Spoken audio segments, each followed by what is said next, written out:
Corona के बीच संसद के मॉनसून सत्र का दूसरा दिन आज लोकसभा में रक्षा मंत्री राजनाथ सिंह ने चीन पर जमकर हमला बोला और सीमा विवाद पर कहा कि हम सभी वीर जवानों के साथ खड़े हैं।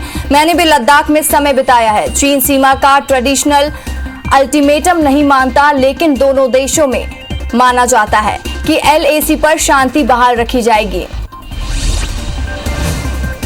राजनाथ सिंह ने कहा कि LAC पर किसी भी तरह की गंभीर स्थिति का दोनों देशों के बीच रिश्तों पर भी गंभीर असर पड़ेगा। गलवान घाटी में चीन ने हमारे ट्रेडिशनल पेट्रोलिंग पार्टनर में खलल डाला। हमने चीन को डिप्लोमेटिक और मिलिट्री चैनल से यह बता दिया है कि वो मौजूदा स्थिति को एक तरफा बदलने की कोशिश कर रहे हैं, जो हमें किसी तरह से मंजूर नहीं है। लद्दाख में LAC पर तनातनी के बीच धोखेबाज चीन की फिर से शर्मसार करतूत सामने आई है। बताया जा रहा है कि भारतीयों की जासूसी कराने में चीनी सरकार का हाथ है। इसमें उसके कई बड़े अधिकारी सीधे तौर पर शामिल हैं। इंडियन एक्सप्रेस की इन्वेस्टिगेटिंग रिपोर्ट के मुताबिक चीन भारत के राष्ट्रपति, PM, केंद्रीय मंत्री समेत 10,000 भारतीयों की जासूसी कर रहा है।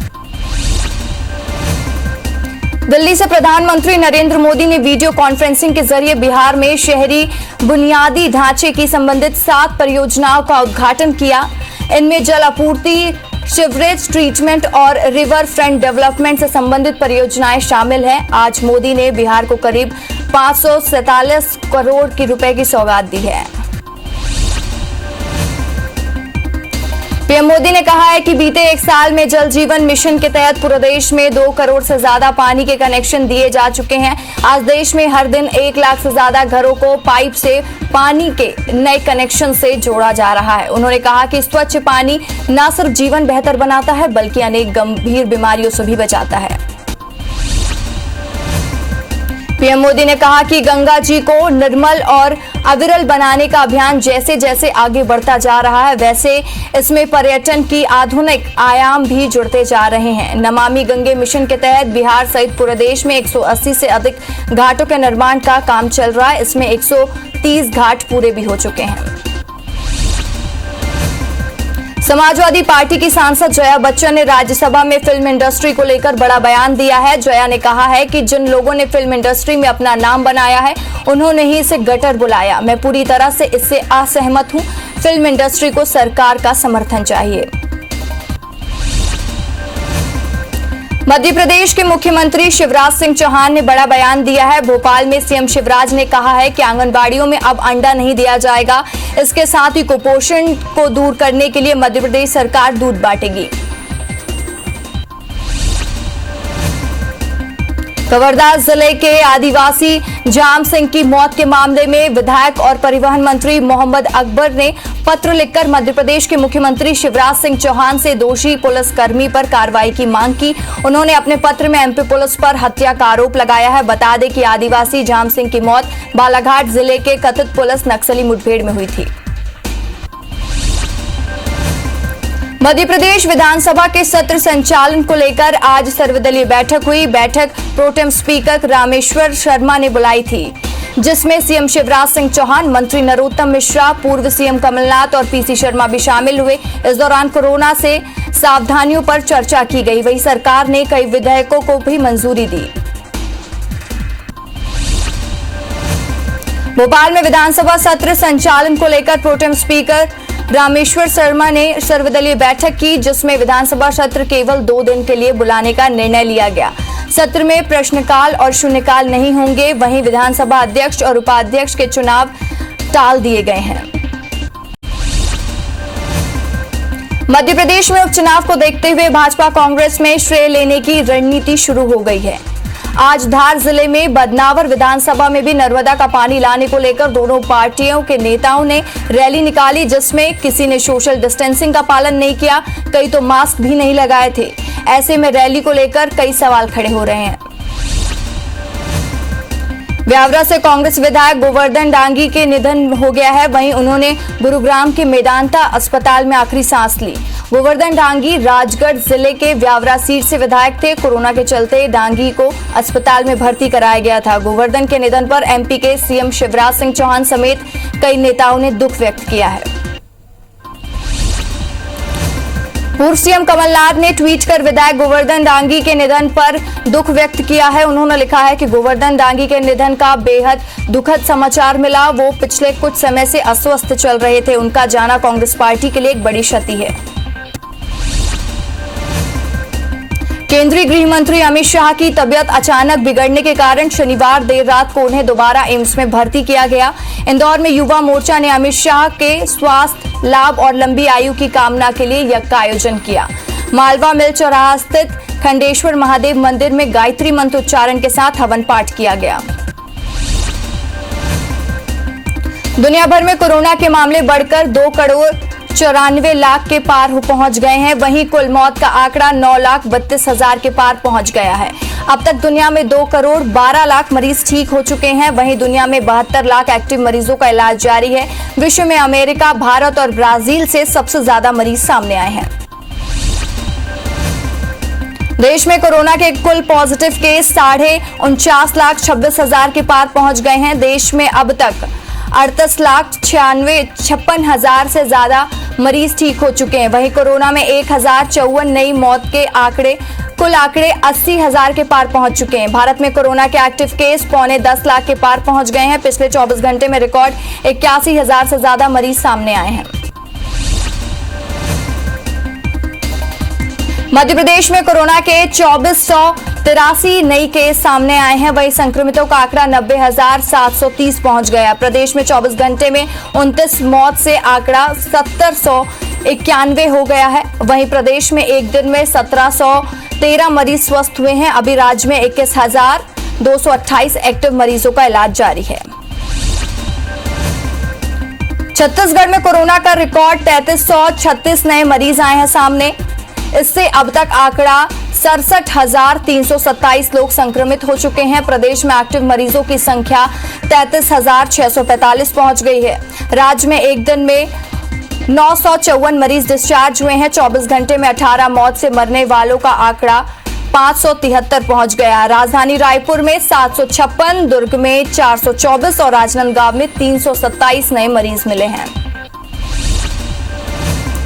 इंदौर में कोरोना के 386 नए पॉजिटिव मरीज मिले हैं। जिले में कोरोना से 4 और मरीजों की मौत का आंकड़ा 467 पहुंच गया है। वहीं एक दिन में 246 स्वस्थ मरीज होकर अब तक अपने घर 11,782 मरीज स्वस्थ हो चुके हैं। शहर में कोविड सेंटर में 5,298 एक्टिव मरीजों का इलाज जारी है।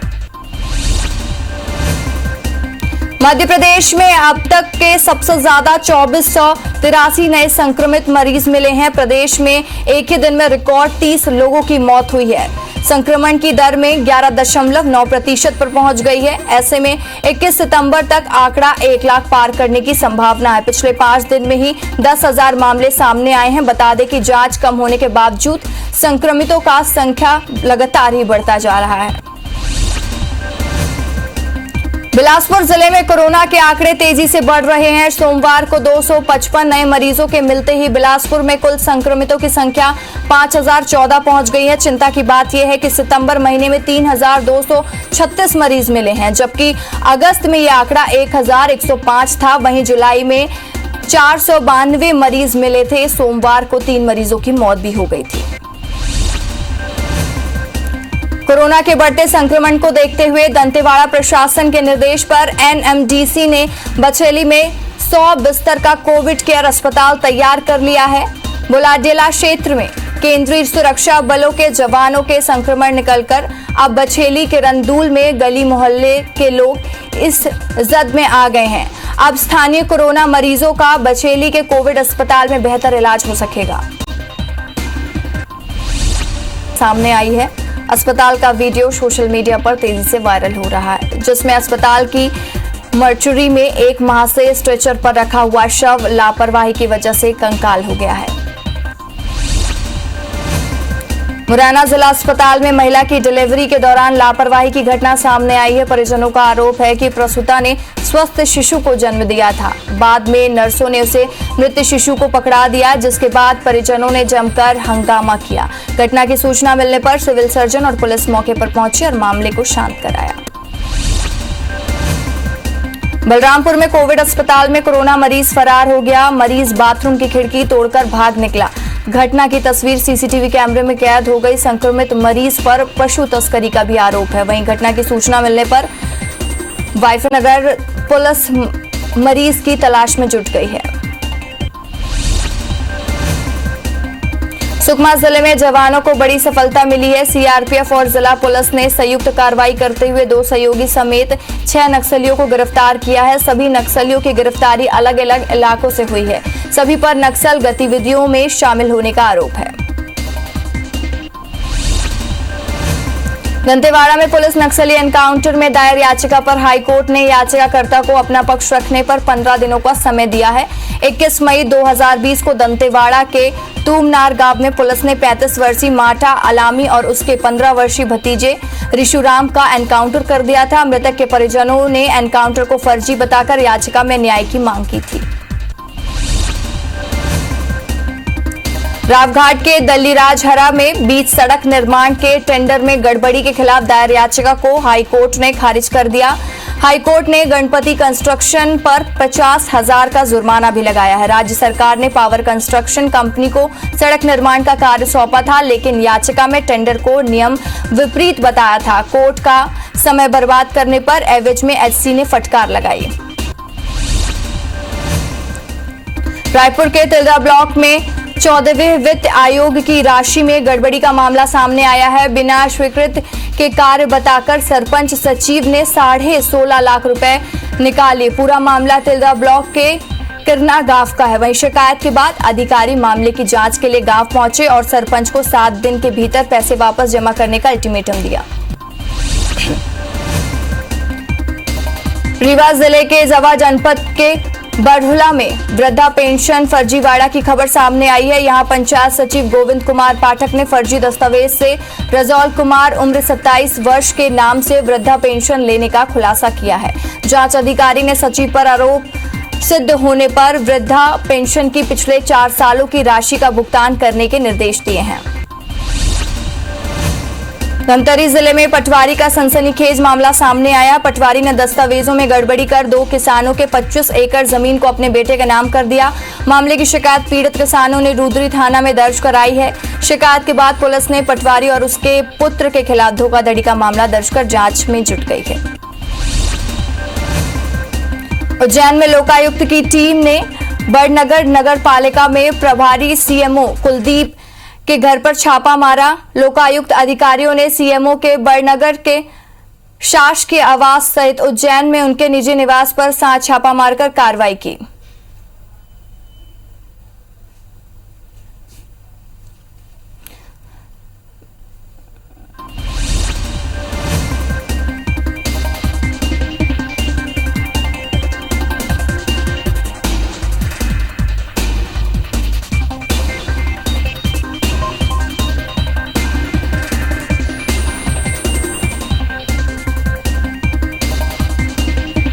बिलासपुर में अपार्टमेंट के 4थे मंजिल से कूदकर प्रॉपर्टी डीलर ने जान दे दी। घटना कोतवाली थाना क्षेत्र की है। बताया जा रहा है कि आत्महत्या की कोशिश के पहले उसने अपने हाथ और गर्दन को काटा, लेकिन फिर उसने इरादा बदलकर अचानक 4थी मंजिल से छलांग लगा दी। घटना की सूचना मिलने पर पुलिस मौके पर पहुंची और शव का पंचनामा कर मामले की जांच शुरू कर दी है।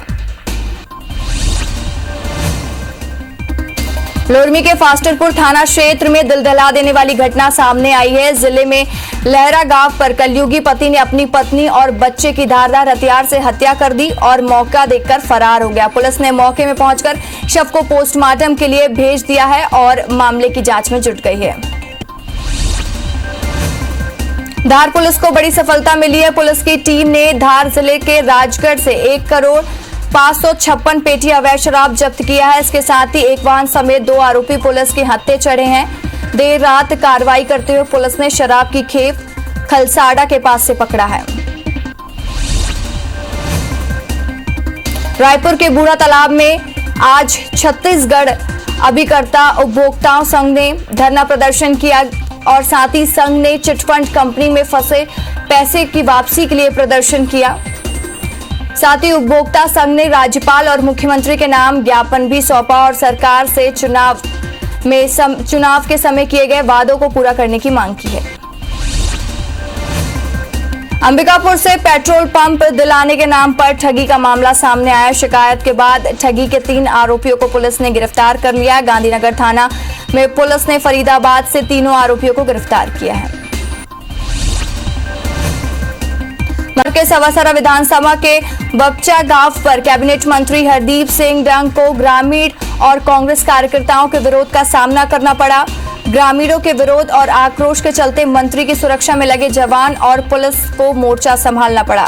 बता दें कि एमपी में उपचुनाव नजदीक है, लिहाजा जनता भी अपनी नाराजगी जाहिर कर रही है।